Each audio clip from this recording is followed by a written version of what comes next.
all you tiny little people that live inside my computer. My name's Finn, and welcome back to Finn Talks About Spider-Man for way too long, because Finn likes Spider-Man way too much. The show where I sit and I talk about how much I love Spider-Man. This time, movie 2 of my big Spider-Man pitch. This time, Spider-Man Curtain Call. I wonder if that could possibly be a nod to the main villain. At the end of the last video, we talked about how Peter Porker is getting into theater. And he has a theater teacher named Quentin Beck. I wonder if that'll matter. Don't worry about it. We'll get into it. We'll get into it real soon. I swear. Peter goes to school, and this is kind of our opener, and instead of the first movie, where it opened with Spider-Man doing Spider-Man stuff, it opens with Peter Parker doing Peter Parker stuff. He has a short conversation with Gwen Stacy where he expresses his interest in being a lead in the school play that's being put together by theater teacher Quentin Beck, played by Charlie Day, because I think Charlie Day could be a fun Quentin Beck.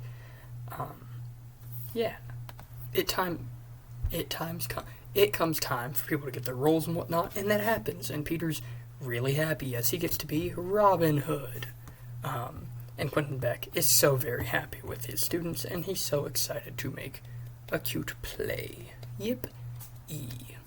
Then we get a little bit of theater fun, we see backstage, we get to see stuff back and forth between the actors, and it's cringe and awkward, but it's high school. Quentin takes it way too seriously, and he wants it to be this huge big deal, and he wants it to be sort of his big break as a director. We then see the Shocker, who was teased in the first movie and the show. The Shocker's causing havoc. He's blown a car up. He's fought a couple officers. He robbed the bank from the first movie that he tried to rob. And then Peter disappears. I wonder why. Spider-Man goes to Shocker, gets into a fight with him, and Shocker beats the shit out of him. Just beats the fuck out of him. Bam, bam, bam, bam, bam, bam, bam. Beats the shit out of him. Almost like gets ready to blast his fucking head off via gauntlet. Peter gets the hell out of Dodge, doesn't deal with that, and then runs away. And Shocker's sort of treated like this big bad. Speaking of big bads, Quentin Beck.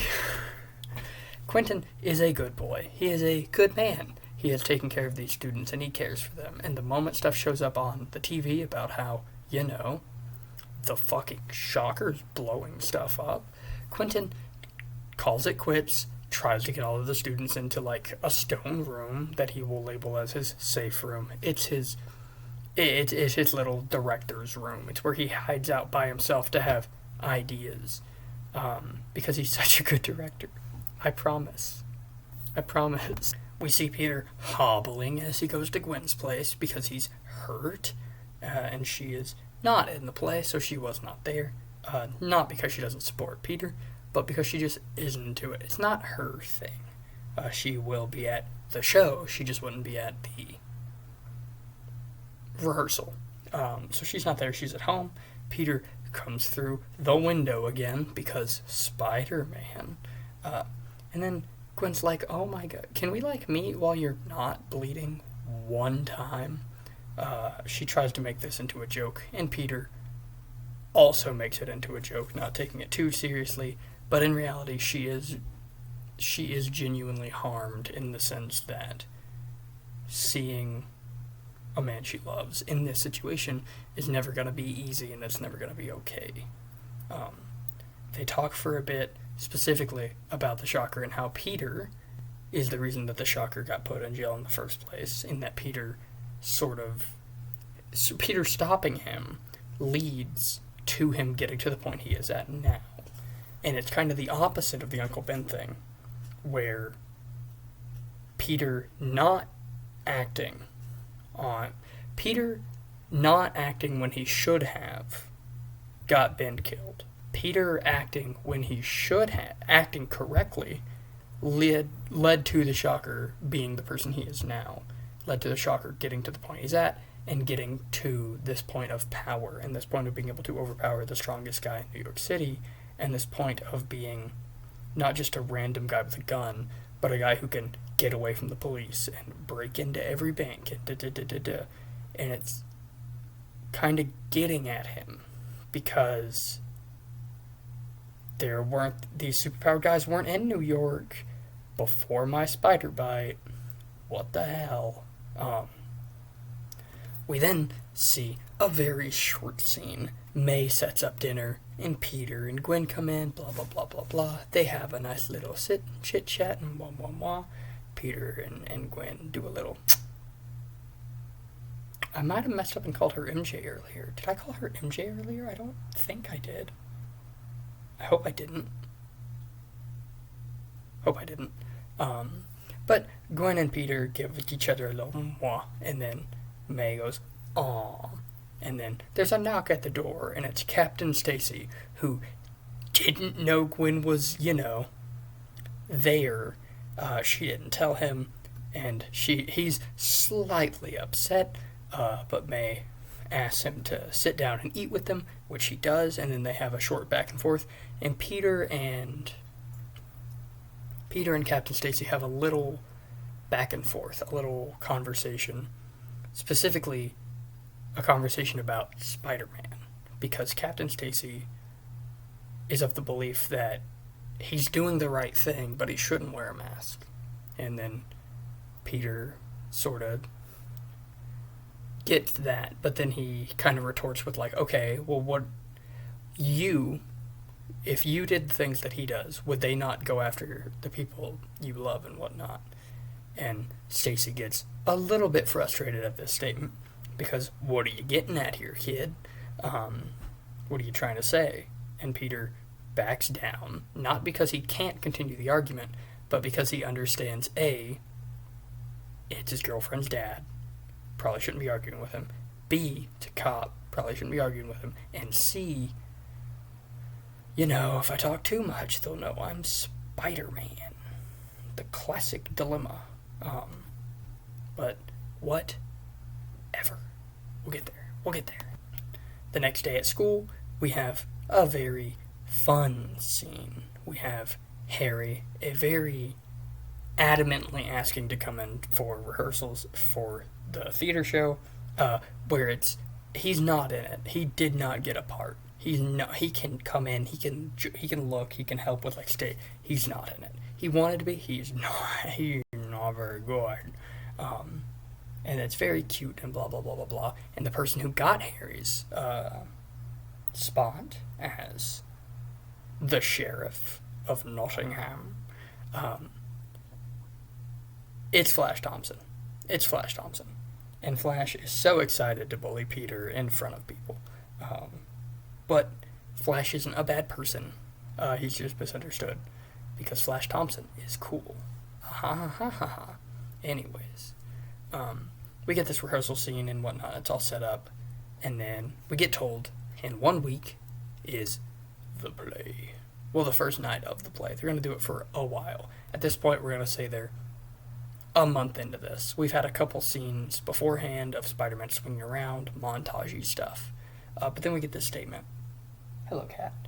We get this statement from Quentin about how, hey, the show starts in a week. We have everything set up, costumes are done, lighting's done, audio's done, everything's ready.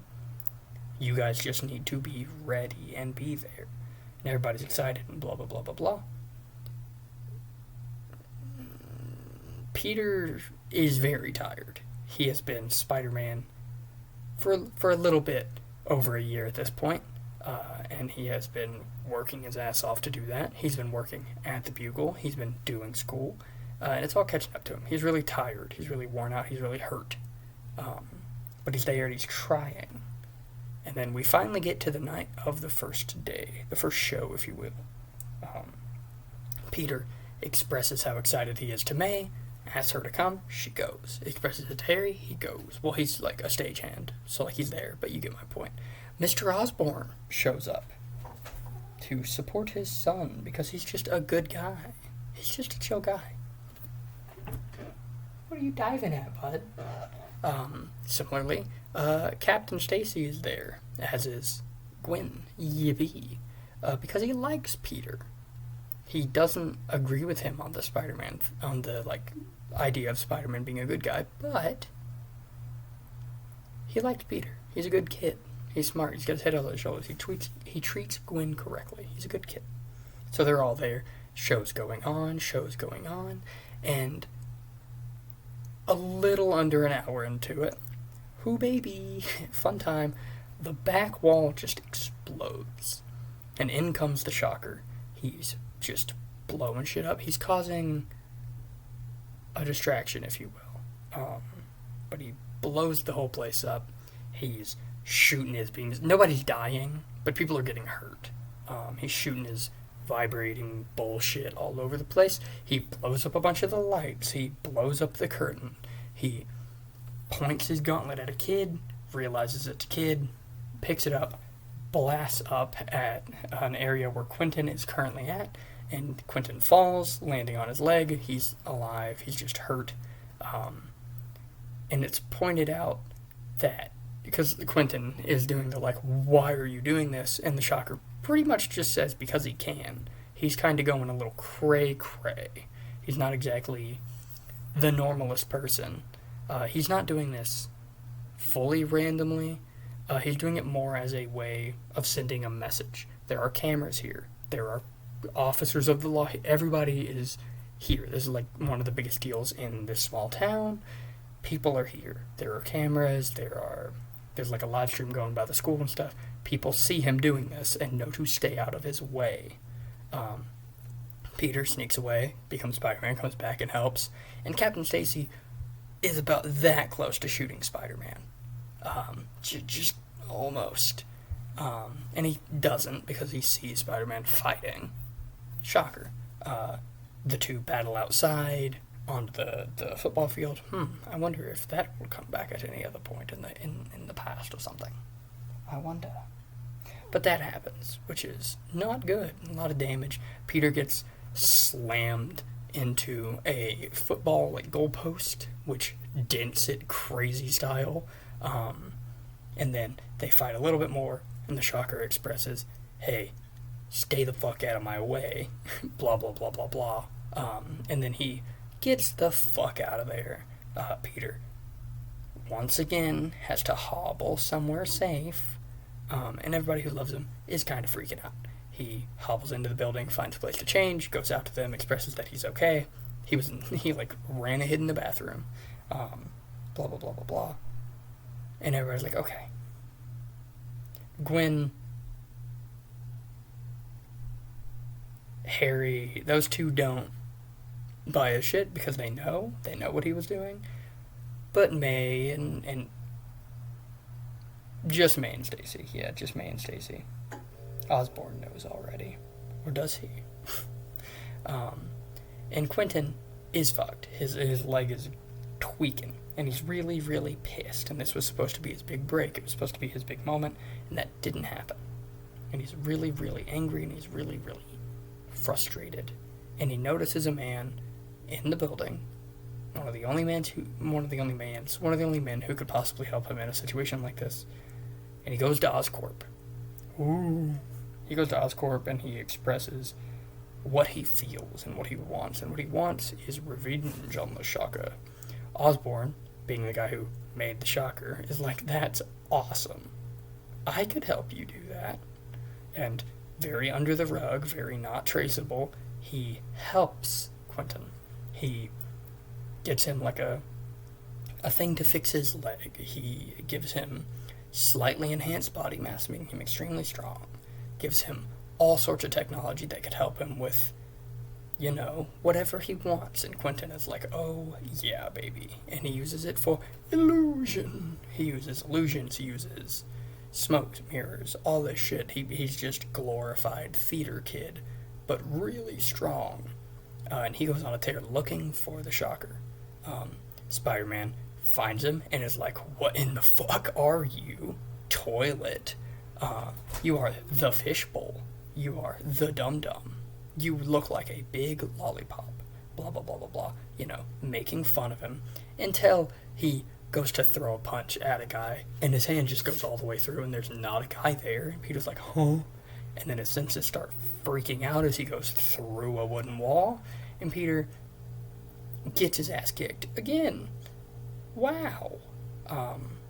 And this happens, and this happens, and this happens, and Quentin very much is not happy, and he slams Peter through a couple more things.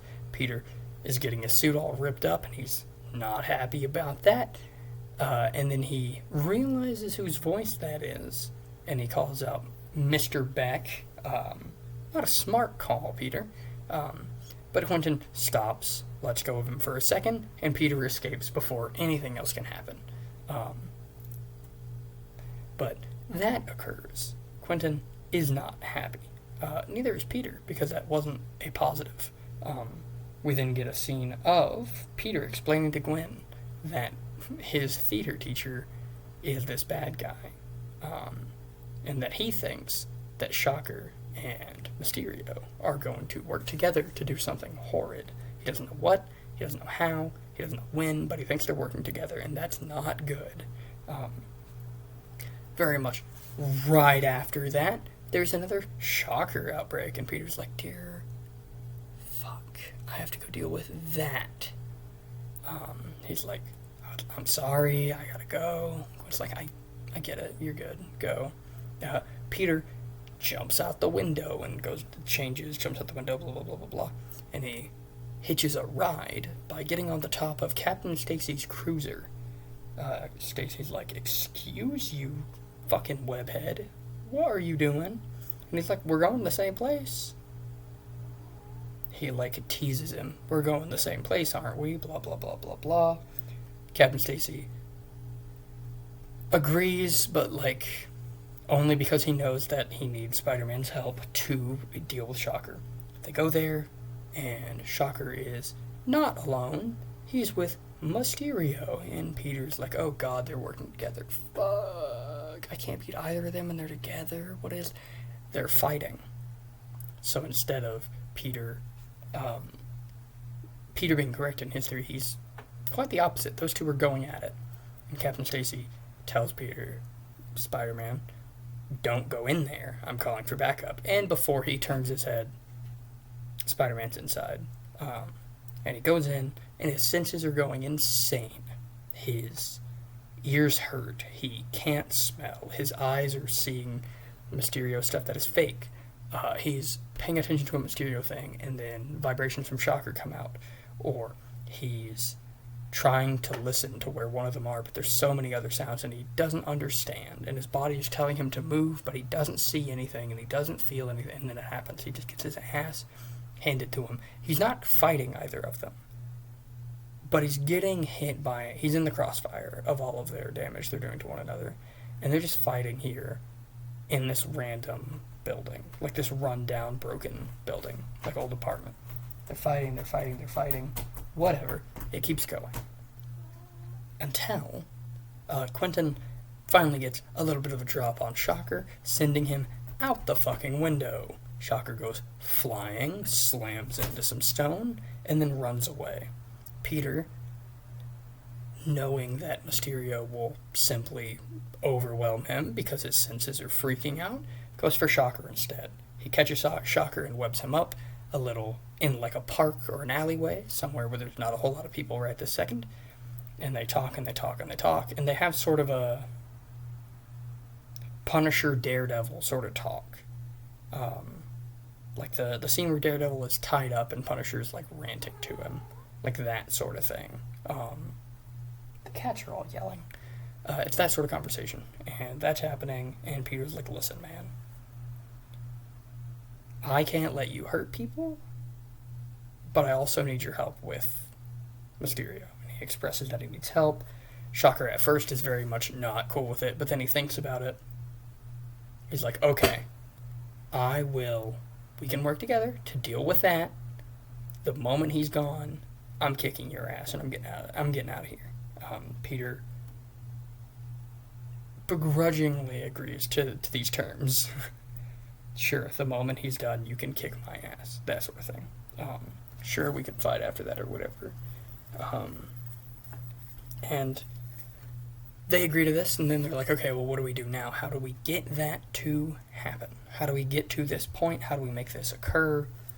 How do we take what we know now and make it into something? What does he care about? Theater stuff. Okay? How do we get him to come to us using that? And they put together a little scheme. I don't have a perfect one in mind, but maybe there is a fake advertisement put out about a Mysterio-themed play being done, and the only person invited is Mysterio. And obviously, the egotistical, insane guy that he is, you'll notice a small pattern. All of the people who do something with Oscorp have something go crazy in their head afterwards. It's wild.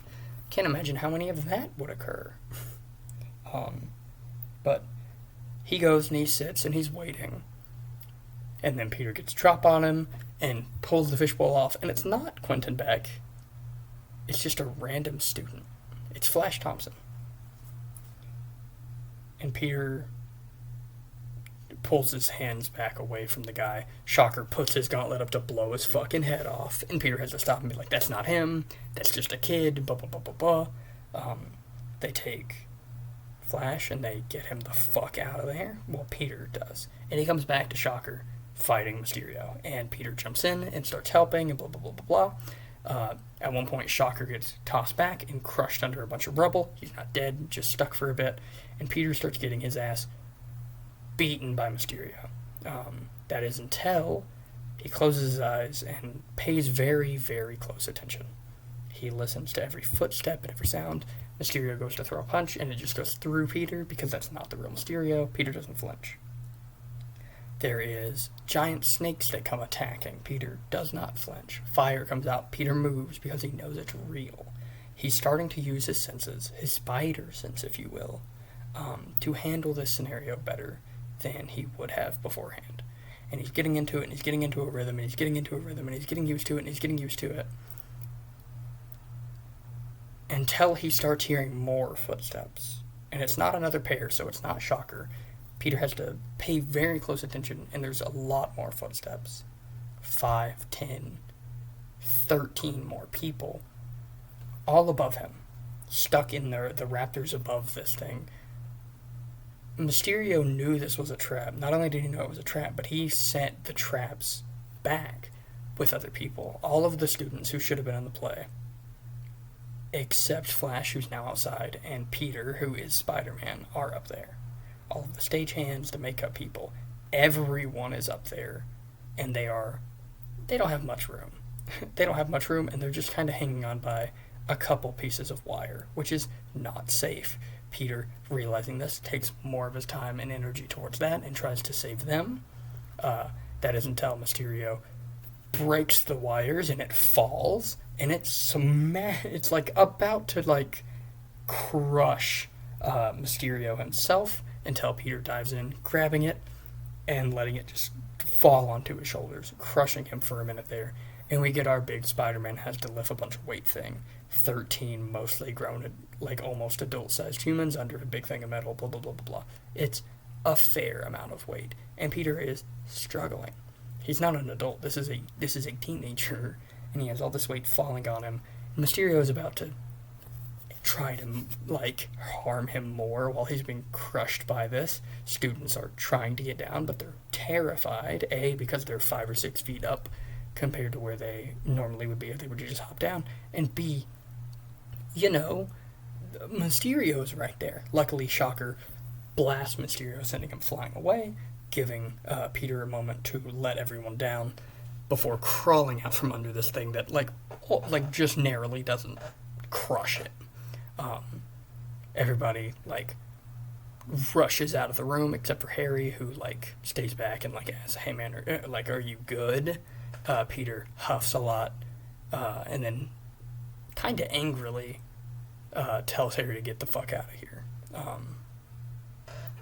Harry pauses, stares at him for a sec, understands, gets the hell out of Dodge. Peter then dives over, and him and Shocker beat the fuck out of Mysterio for a bit, taking the fishbowl off, hitting him some more, making sure it's the real one, And then Peter, like, webs him up. Webs his hands, webs his legs. He's stuck. And Quentin is ranting and rambling and ranting and rambling and ranting and rambling and ranting. And Shocker lifts his hand to blow his fucking head off. Like, he's gonna try to kill him.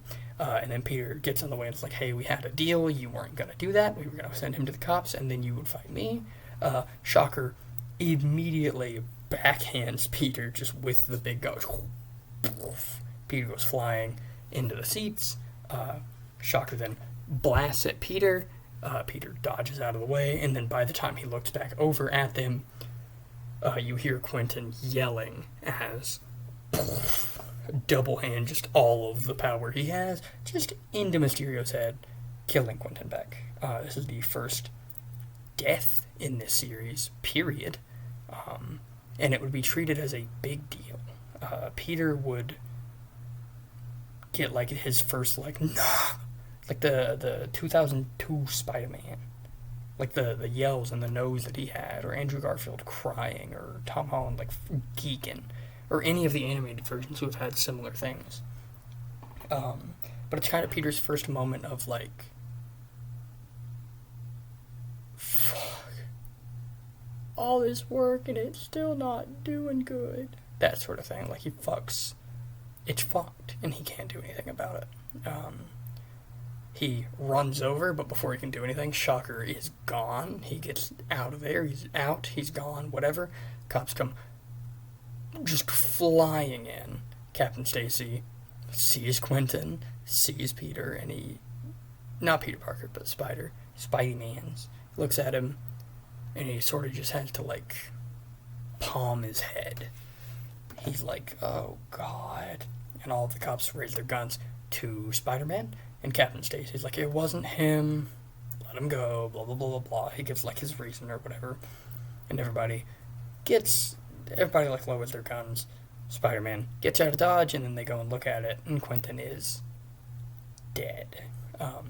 We get a very short, like, couple frames of Shocker running, and then we see Spider-Man swinging in not the same direction, not because he's not trying to go after him, but because he doesn't know where he is. Also, his senses are fucked because of the whole vibrate to the head thing, and this leads them to going separate directions, letting the Shocker get away and allowing Spider-Man, I guess, a moment to breathe. He goes home, and he just kind of lays in bed for a minute, and then he cries. He sits in bed, he lays there, and then he starts crying. Because A, his teacher just died. B, he let another person die. C, he kind of caused the Shocker, which caused Mysterio to die, which, in his head, like, all of it's on him. Which it isn't, but, like, in his head, that's what it is. And he's there. And then we fast forward a couple days. Peter has just, like, a tiny couple hairs on his face.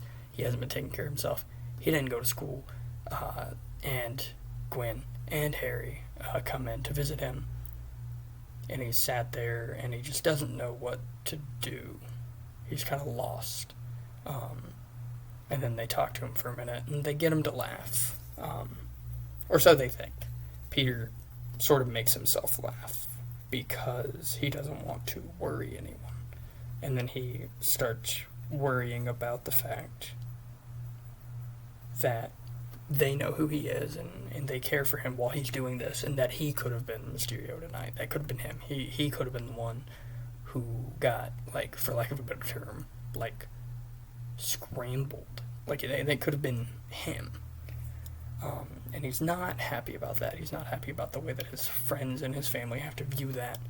And he's kind of, like, hurt that people know.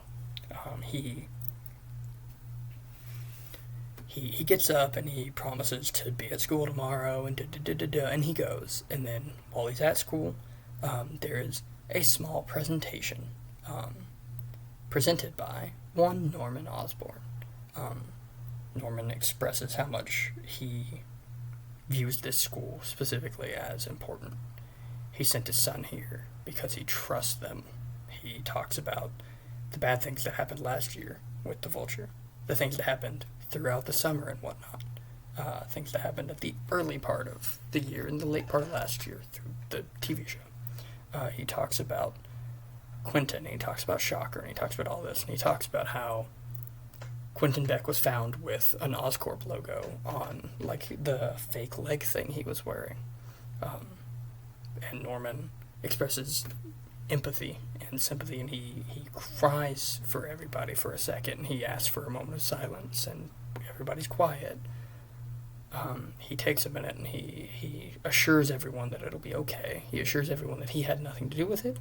He then takes a moment to express gratitude to the staff for allowing him to be there, and then he takes a second to express that he will be, not through the company, he will be paying for the damages done. He will be paying for anything done by the Shocker. He will be paying for all of the stuff with Vulture. He will be paying for all of the stuff that had to do with Quentin. He will be paying for all of that damage, and he will be trying to, for the people who were there when Quentin did the terrible stuff to the kids, the 13 of them plus Flash who were there, he will be personally allowing them to go to a therapist via his pay.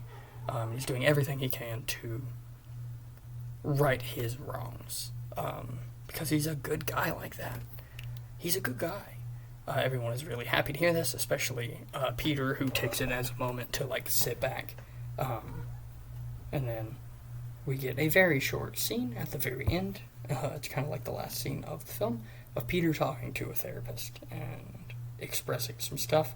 He expresses how he feels about what happened, how he feels about what happened to his friends, how he is still terrified because of it. He doesn't give away information about, like, him being Spider-Man or whatever, but he does, like, talk to them about pretty much everything he can without revealing who he is. And then we see Peter get up and leave, and then that person answers calls Norman Osborn and tells him everything that he heard.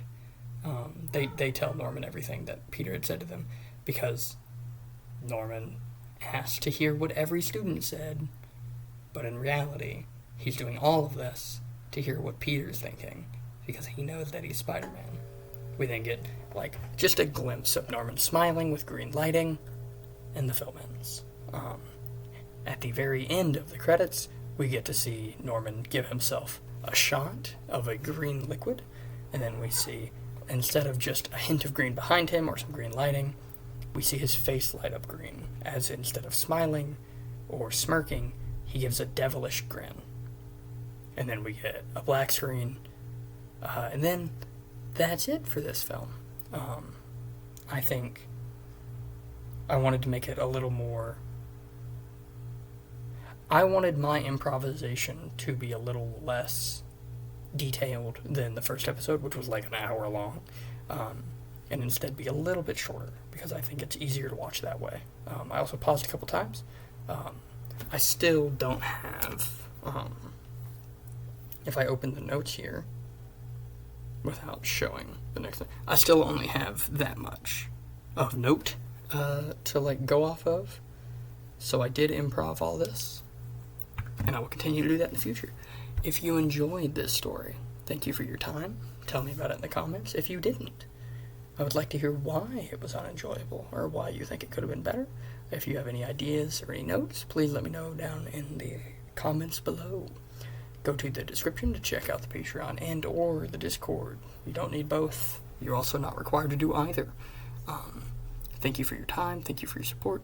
I appreciate you all, and I love you, and I hope you have a tremendous rest of your day, rest of your night, rest of your evening, your weekend, your week, whatever it may be. Take care of yourself and drink water. I love you guys. Bye-bye.